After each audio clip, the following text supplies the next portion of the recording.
morning. On this rainy Vancouver day. But tomorrow it's going to be sunny and the rest of the week. I am your weatherman. But we're delighted to see you here on this long weekend. And let's come together to worship the Lord in spirit and in truth. For the Father seeks such to worship Him. Amen. Let's pray. Father, we thank you today that we can offer up to you the sacrifice of praise. And the fruit of our lips, we give you praise and adoration today. We invite you to be Lord and have preeminence over this service as we exalt the name of Jesus. In your name we pray. Amen. Amen. Let's stand together and worship. Amen.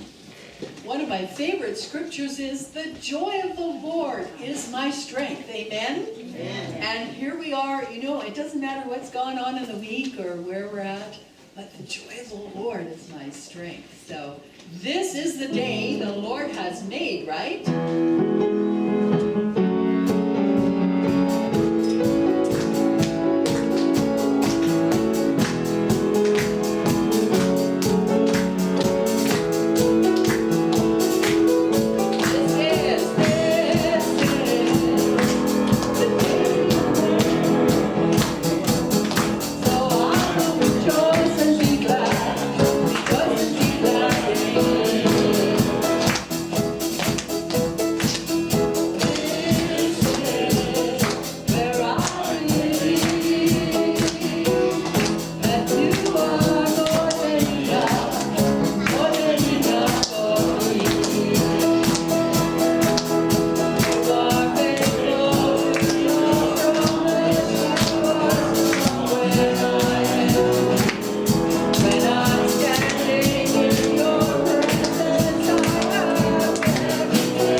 ancient gates.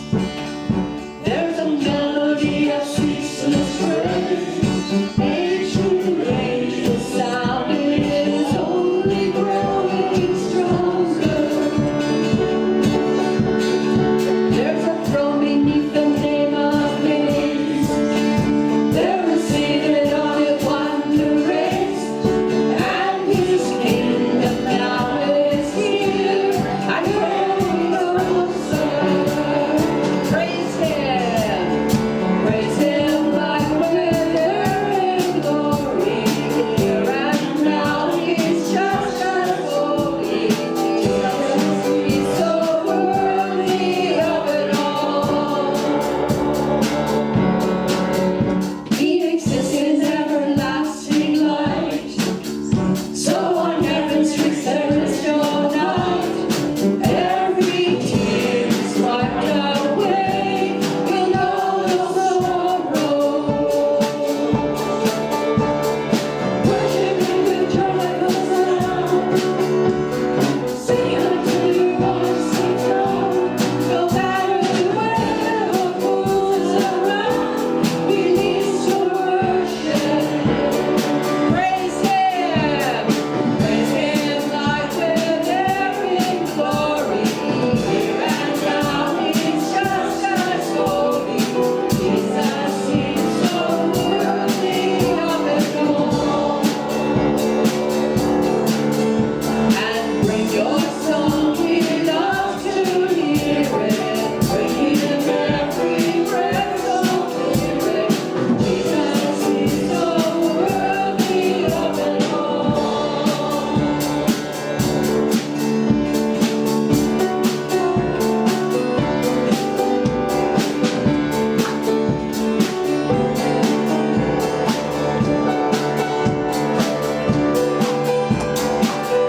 Amen. The one who was, the one who was, the one who is, the one who is to come. The one who was, the one who is, the one who is to come. One more time. The one who was, the one who is, the one who is to come. Praise him. Praise him like wither in glory. Here and now he's just as holy. Jesus, he's so worthy of it all. Bring your song, he loves to hear it. Bring him every breath, so hear it. Jesus, he's so worthy of it all. The one who was, the one who was, the one who is, the one who is to come. The one who was, the one who is, the one who is to come. One more time. The one who was, the one who is, the one who is to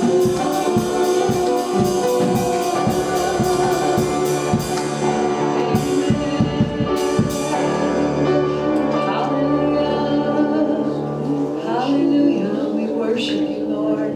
I think it would just be good just to take a moment. We don't have to be loud, but just quietly say, Lord, thank you. You are the one who was. You are the one who is. You are the one who is to come. And Lord, it doesn't matter what's going on in our lives. You have past, present, and future. All under control. It's all in your hands. And we thank you, Lord, that you are the one who was, you are the one who is, and you are the one who is to come. You are our hope. Hallelujah, Lord. You are our hope. And we put our complete trust and confidence in our God. Amen? Amen. Amen. Amen. Thank you, Lord. You are our firm foundation.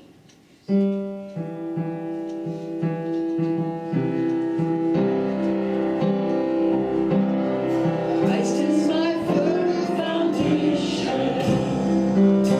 On which I stand. When everything around me is shaken, I pray.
realization this morning. He won't fail. We're going to come around the Lord's table because it's the embodiment of everything that we sung about this morning. Let me give you a picture of that today. That little wafer that we're going to participate in a few moments represents the identity of Jesus Christ with our brokenness today. When we take that bread, it was broken. Jesus identifies with us today. I don't know what you're going through. It might be a health issue. Might be a family issue. Might be a financial issue. Jesus identifies with us today. That's why we stand firm on His foundation. He won't fail. I love that truth. And then that cup, which is the blood of Jesus Christ, it represents it. People wonder, why do we talk about the blood? Because the blood is the issue of life. The blood in the Old and the New Testament, when a contract was sealed, it was usually sealed by using blood to identify that it's an everlasting covenant. It cannot be broken. And because we have a firm foundation today, when I sing that song, He won't fail. It's been signed, it's been sealed, and He has delivered it to you and I today, that we have victory in Christ. So Lord, as we come and prepare our hearts around this table today, we thank You for the gift of eternal life that's been given to us through Jesus Christ, our wonderful Lord. And though these are just emblems, they remind us, usually the first Sunday of every month, about the power and the grace of our Lord Jesus Christ. And that You have sealed our victory in Jesus. We thank You, Lord, today. Amen. And as you're seated today, I'm going to ask my helpers with the communion today, to come. Scripture says that when He had given thanks, He took bread and He broke it, and He said, "This is my body which is broken for you. Take, eat all of it in remembrance of Him today."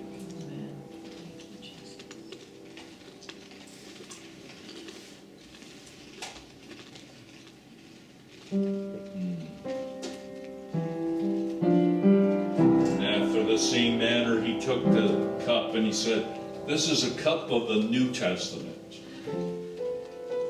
It's the cup of life, the blood of Jesus Christ that cleanses us from all sin." So today, if your heart is condemning you, if you confess your sins, He is faithful and just to forgive you of all your sins. Hallelujah. And to cleanse us. That's what the blood does today. So after He had given thanks, He said, takes the cup and He said, "This is the cup of the New Testament. Take and drink all of it today."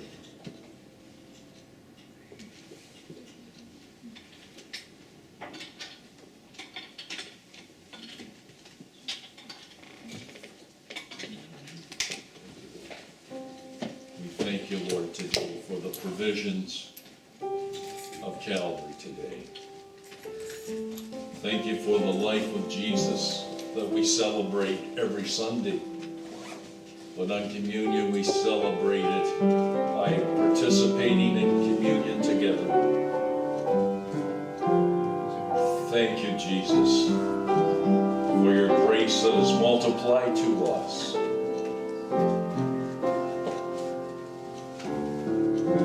Thank You in Jesus' name. I wonder this morning if you would just be honest with yourself, and so we could pray for you. If you're here today and you need healing in your body, just put your hand up. I want to pray for you today. He is is our healer. The Bible says he was wounded for our transgressions. He was bruised for our iniquities. The chastisement of our peace was upon him. And by his stripes we are healed. My brother, my sister, I agree with you now in Jesus' name for healing in your body. In the name of Jesus, be made whole. Body, soul, spirit. We receive your healing today, Lord, in Jesus' name. Thank you for your healing. Thank you, Lord, for healing in Jesus' Thank name. you for your presence in this place, Lord. Thank you. Thank you for your healing touch. Mm. Thank you, Lord. We receive that in Jesus' name. In Jesus' name. Praise your name. Hallelujah. Yes. Thank you, Lord. Let's just thank him this morning for his grace to us. Yes. In Jesus' name. Hallelujah. We've been doing a series in the summertime called Wisdom for Living from the book of Proverbs. My brother, who is my older brother, who we've been praying for, we thank the Lord he's come through his operation, he's recuperating. But he's an older brother, like there's 7 years difference between him and me. So I can remember him as a young man saying, in a gathering like this, there's one thing that I pray for in my life is to be a wise person. And I have to tell you, out of all my siblings, he is one of the wisest people. He weighs his words before he speaks. He's just one of those people. I guess that's one of the reasons why he's been the head of several mission organizations in Canada. But he's very wise because he takes literally the Word of God, that God gives us wisdom and how to live our lives. And so today we want to talk about a part of living that's so very important to us. I don't know why this thing is doing what it's doing.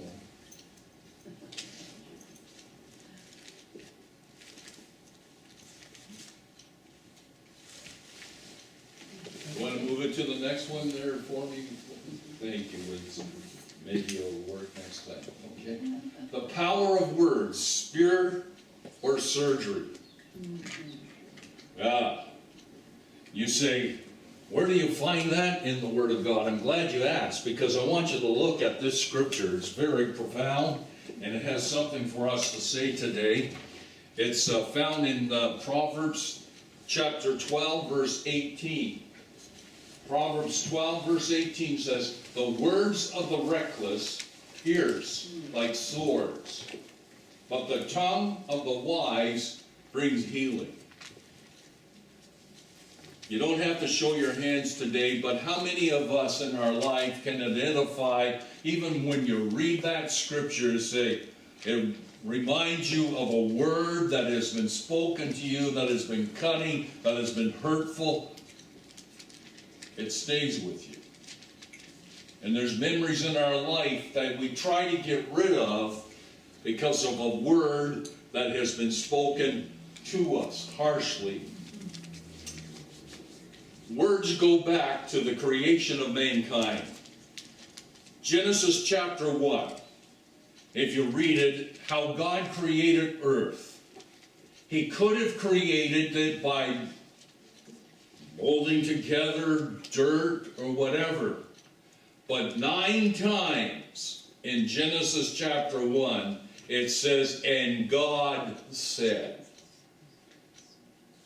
And there's something powerful about reading that, because when God says it 9 times, in the Hebrew it symbolizes that God is the God of absolute truth, and when He speaks, His will be accomplished.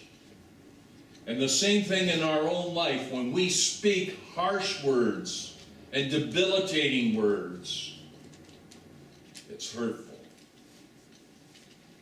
But when we speak encouraging words, there's powerful words that bring life. Somebody has said, your words carry weight, and your words also lighten the weight. Do you want to have a word that lightens the weight this morning? I want to be that kind of person.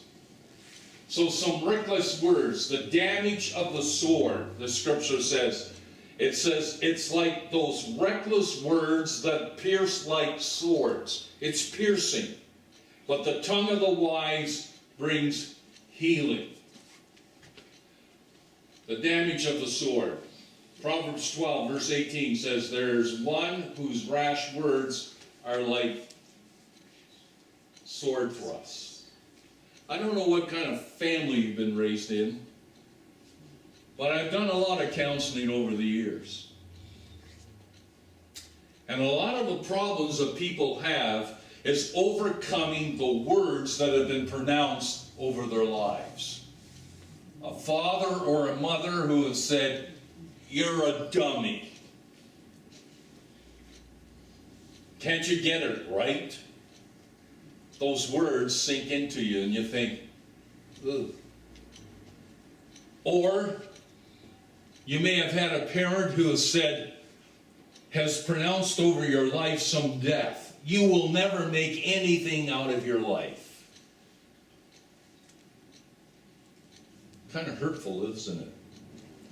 And I've had some business people, businessmen, CEOs sit in front of me, and the reason why they are driven is not because of their nature. They want to prove to their mom or their dad that they're not the curse that has been pronounced over their life.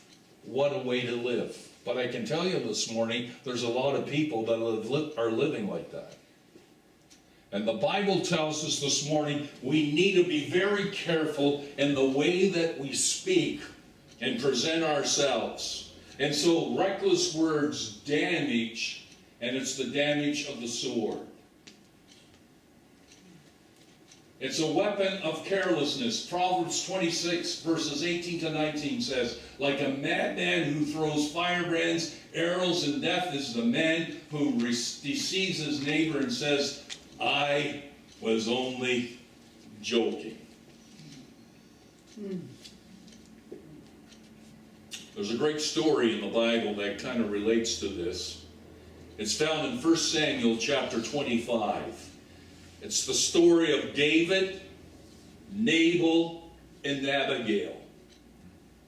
David sent a polite request to get supplies from a wealthy landowner named Nabal, whose flocks David's man had protected. So here's a man, Nabal, who is a wealthy business person, and David requests from him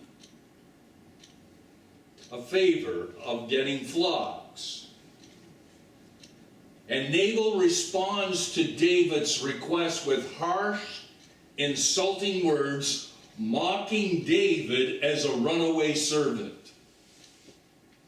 And David was spurred to rage by those insulting words. The scripture goes on. And it says that David prepared 400 armed men to wipe out Nabal's entire household.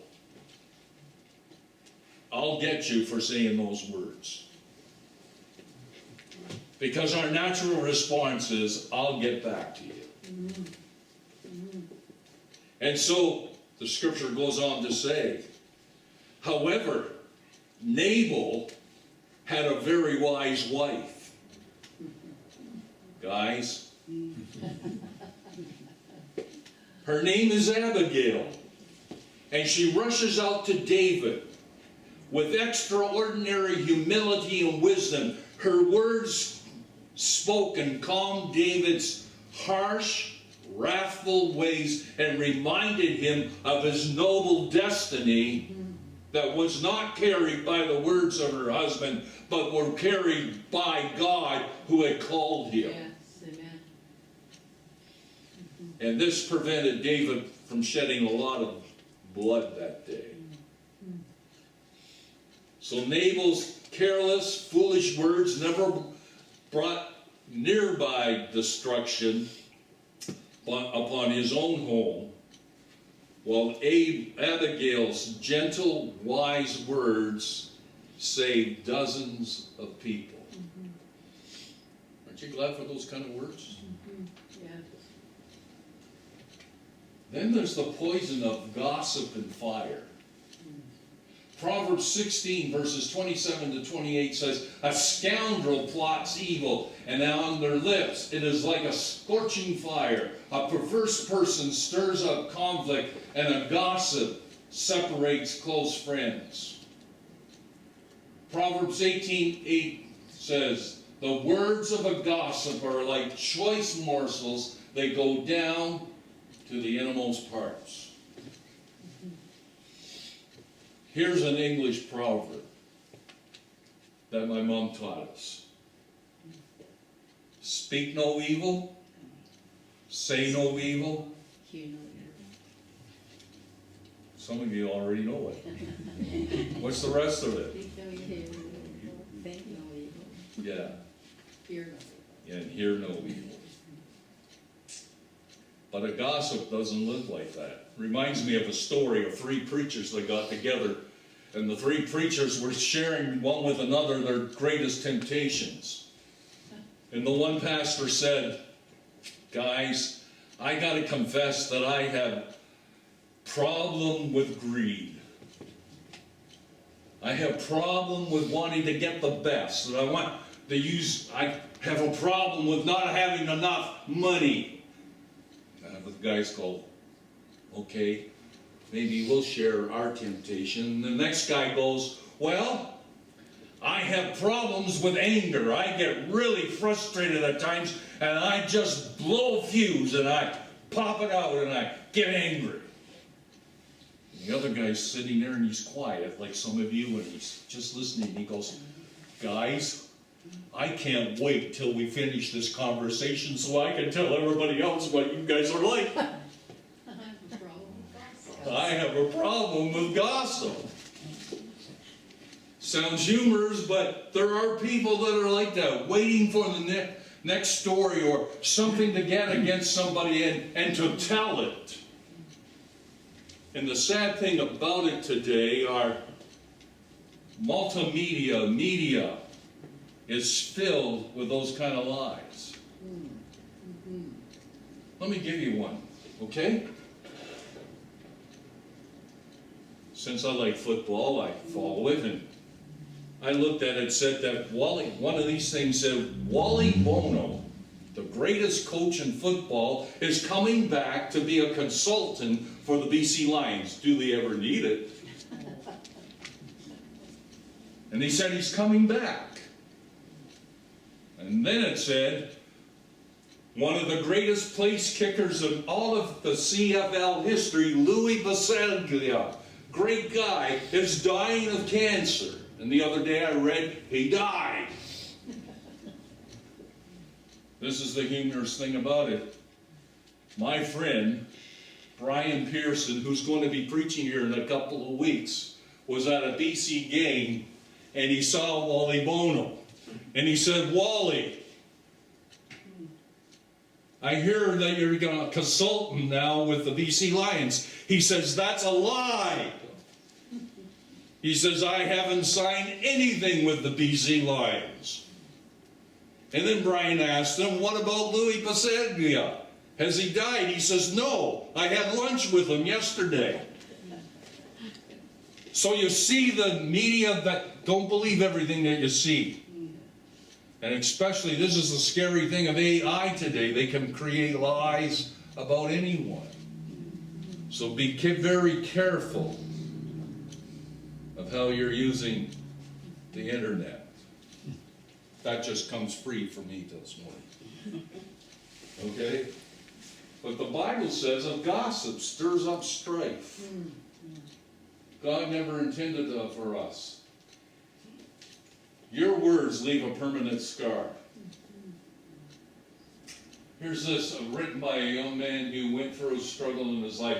And he writes these words: "The darkness is like a scar on my brain. I can't remove it. I can't forget the words, ever. They are always there, burning, cindering, screaming, like a choir of dead men branded on my soul." Wow. Here's something for you to consider. Psychologists have done a study on this, behavioral science. For every bad word that you hear, it's not going to take another word to encourage you. It's going to take at least 7 encouraging words to overcome that one bad word. Isn't that incredible? 7 good words to overcome one bad word. I think this little statement says it all, because that one bad word sears something in our mind, and we can't forget it. Next, wise words are like or the other. Proverbs 12, verse 18b says, "But the tongue of the wise brings healing." Wow. The tongue of the wise brings healing. Here's a great story for you this morning about that.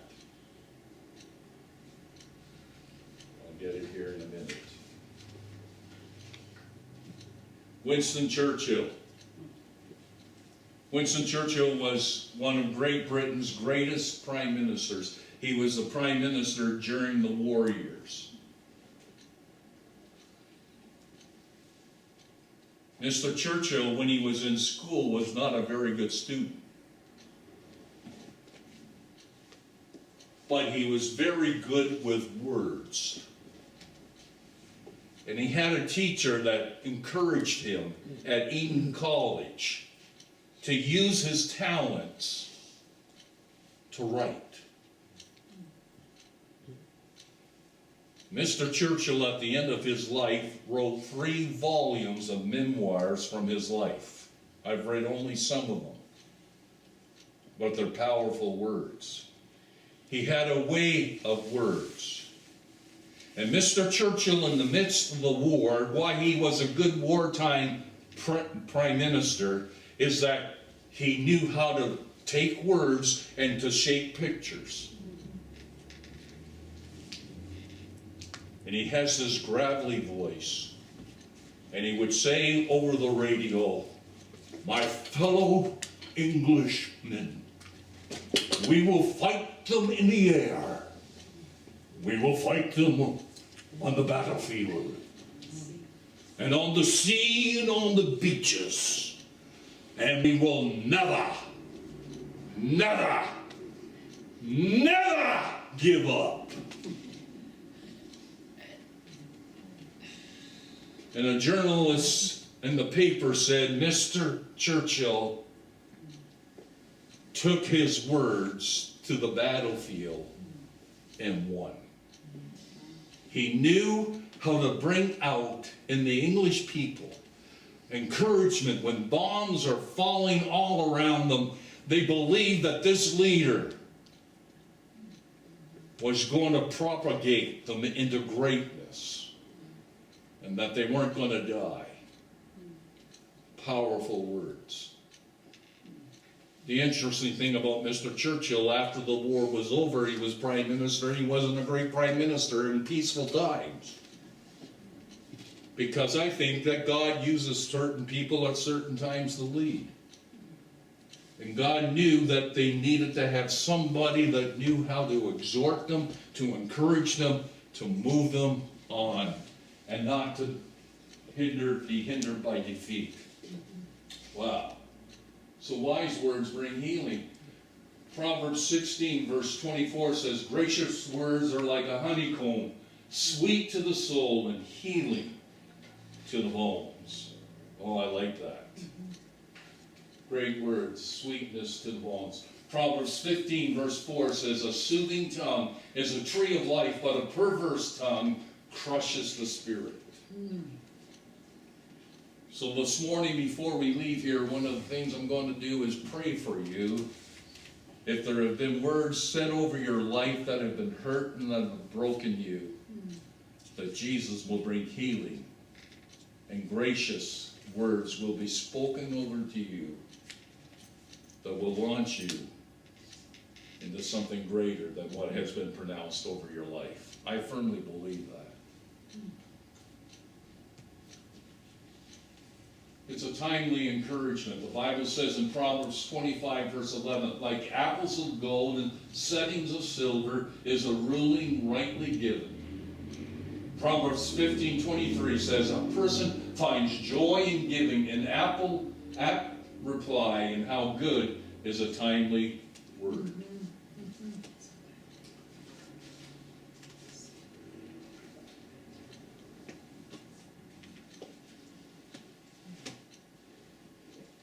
Here's a 10-second encouragement. There's a guy called H. Jackson Brown. You may not know of him, but you might have read his book and you didn't know about him. Before he became a best-selling author, Jackson Brown Jr. was an executive. As a boy, he felt insecure and uncertain about his future. One day, a high school teacher walked past his desk, paused, looked at an essay he had written, and simply whispered, "You have a special way with words. Never stop writing." Those 10 seconds completely reshaped this young man's life. Decades later, and I've read this book several times, he wrote a book called Life's Little Instruction Book. And it started off as a book that he was writing to his son to encourage him in his life. And as a matter of fact, I've given that book to my sons years ago as a gift at Christmas time. Life's Little Instruction Book he wrote, and it became one of the biggest bestsellers on the New York Times list. But it all started because a teacher said, "You have a way with words. Don't stop."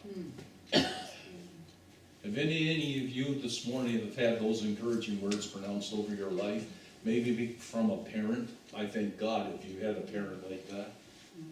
Maybe from somebody that believed in you. I thank God for that. That's why it's so important for us in this room this morning as Pentecostals to believe that God gives us prophetic words, not just to say something, but to encourage us That's right. Yes. in our life. Amen. I'm glad for those things. Yes. I'm glad for the words that my pastor pronounced over my life. I'm glad for the words that the associate evangelist that I worked with, Kim Bombay, pronounced over my life. I'm glad for people, Sunday school teachers, that pronounced life over me, even when I didn't see it. Words, powerful words, timely encouragement. So how do we go from cursing to blessing this morning? Proverbs gives us the answer to this. Proverbs 15 verse 28 says, "The heart of the righteous weighs its answers, but the mouth of the wicked gushes evil." Filter before you format what you're going to say. How many times do we just spew out right away? I got to be honest with you, sometimes I have a problem with that because I'm kind of like Peter. I got foot in the mouth disease. I can see some of you go, Pastor, I do too, but I won't tell you. You see, we just speak first, and then we think about, oh, that's not such a good thing to say. Yeah. The Bible tells us to format, filter before you format. Proverbs 21:23 says, those who guard their mouths and their tongues keep themselves from calamity. Wow. I've tried to tell that for my pastoral staff that I've had in times past. Be careful before you speak. And I used to have some of my pastoral staff, young guys and young ladies, that would say, Pastor, you just don't give an answer right away.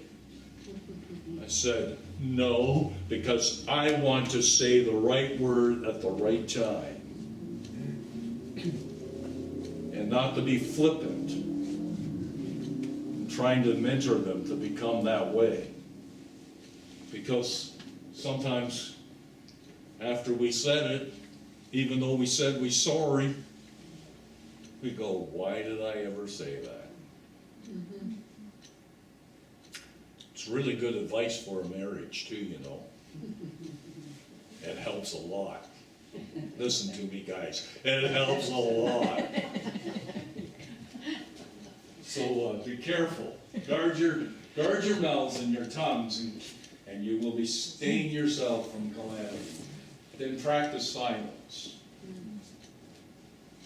Proverbs 17:28 says, even fools are thought wise if they keep silent, and discerning if they hold their tongues. Proverbs 10:19 says, sin is not ended by multiplying words, but the prudent hold their tongues. There's a book that I try to read at least once a year. It's just a little book. It's a quick book. It's by a guy called Brother Lawrence. He's a monk. And He's dead now. He's dead now, yeah.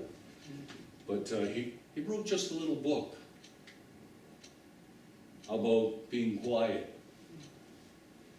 and being still and waiting before God. I don't know if you know this, but close to us, not far from us, up in Mission, there's a big monastery. Okay? And that monastery are monks that have taken on a vow for silence. Okay? One of our pastors, not too far from here, who is a friend of mine, because you can do this. If you feel led, it might be good for some of us to do this. You can go up there and have a private retreat. And when you go there, you can't say one word. You have a very simple room, and you have a Bible, and you're expected to meditate on the Word of God and pray. And then they appoint you a mentor who's going to ask you at the end of your time, what is God saying to you? What is the direction in your life? They're not trying to make you become like them, but they're trying to teach you a lesson about the power of our words and silence. Wow. I remember taking my kids up there, and I have one son who's very rambunctious. And we're walking through there, and he goes, Dad, this place is dead. What's going on? I said, shh. You're not supposed to talk very loud, John Mark. Shh. Oh, I gave him a snake away. See, I spoke before it. Shh. Be quiet. You might learn something. Something powerful about the power of silence in our lives. We should practice it, all of us. Some of us have more problems with it than others. Then the next step is to check your heart. The Bible says in Proverbs, that it's kind of vague there. Proverbs 4 verse 23 says, above all else, guard your heart, for out of it everything you do flows from your heart. So before we go this morning, I want you to take away these things. Just 3 things. Who do you need to apologize where you thrust the sword? A spouse, a child, a friend, a co-worker. Next thing, intentionally speak life to someone today. Write a note, make a call, or give a genuine word of affirmation. There's power in that, folks, this morning. Like this week, I got one on my text that blessed me. And it came at a time when Marlene and I were just talking about it in our devotions. It was a powerful word for me, thank God. Okay? Intentionally speak life to someone today. Write a note, make a call, or give a genuine word of affirmation. Maybe there's somebody in your life that you need to encourage. Do it today. You'll never regret it. And then ask God to set a guard over your mouth and transform your heart. I love this scripture in closing. Proverbs 18:21. A few chapters over, it says, words kill, words give life. They're either poison or fruit. You choose. It doesn't say about God choosing, it says you choose. You choose whether you want to give life, whether you want to give poison, and the fruit you choose.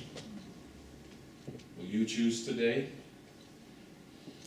to use the power of your words to encourage, to lift up? And so as you're sitting there this morning, if you have a piece of paper, maybe you don't take notes during the sermon, that's okay with me. But this one thing I want you to do in closing this morning. Who do you need to encourage? Write a note, send a card, send a text. It's so easy to do these things today. Got a text machine right in front of you. Call your smartphone. You can text somebody, give them a word of encouragement. You might make their day. So why don't you do that? Let's pray.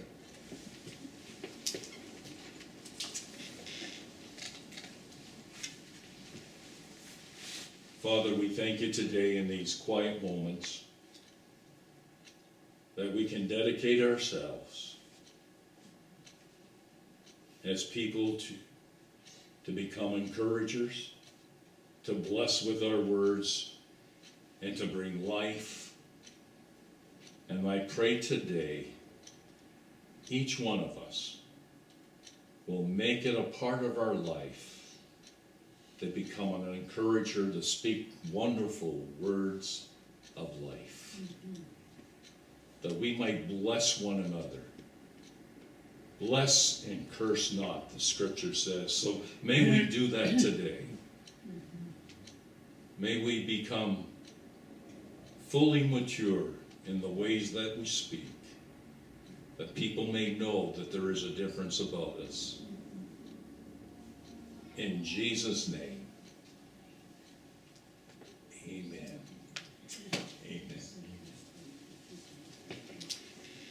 Amen. Before we leave this morning, I wanted to give you the opportunity just to be honest. And I think it would be good for you to close your eyes so nobody sees this. How many in the room would be so honest and say, Pastor Jim, I have been hurt by words? Even as we have been speaking this morning, It stirs up a memory in your life. I am one of those people that have been hurt by words. Just put your hand up. I want to pray with you. Okay? There's no shame here this morning. No shame whatsoever. Lord, right now I thank you for the honesty of your people. And I pray whatever that has been pronounced over their life, what the devil meant for evil, God will turn to good. Yes. I pray a reversal to happen Yes. in their lives, in Jesus' name. I pray that they will not believe the lie that has been pronounced over them. I pray today that a spirit of grace, mercy, I pray for, in my spirit today, I pray for encouragement to come over your life today. May you be flooded to know that you are a child of God and that God loves you deeply. And He has a better today than yesterday. And your tomorrow is going to be even better than today. Because I, in the name of Jesus, pronounce God's blessing to be over your life, the kind of blessing that makes rich and it adds no sorrow to it.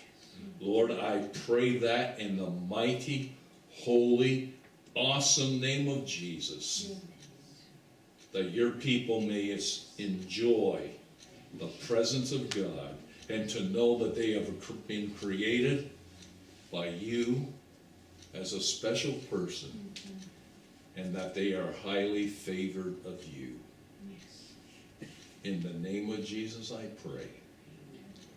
Now may the blessing of God the Father, the fellowship of His Son Jesus, and the blessed communion of the Holy Spirit go with us all. In Christ's name I pray. Amen. Amen. Amen. Have a great day and a greater tomorrow. Amen. Amen. So please do what I ask. Just encourage somebody today or maybe sometime this week. You'll be surprised that the blessing will come back to you somewhere. Amen. Amen. God bless you.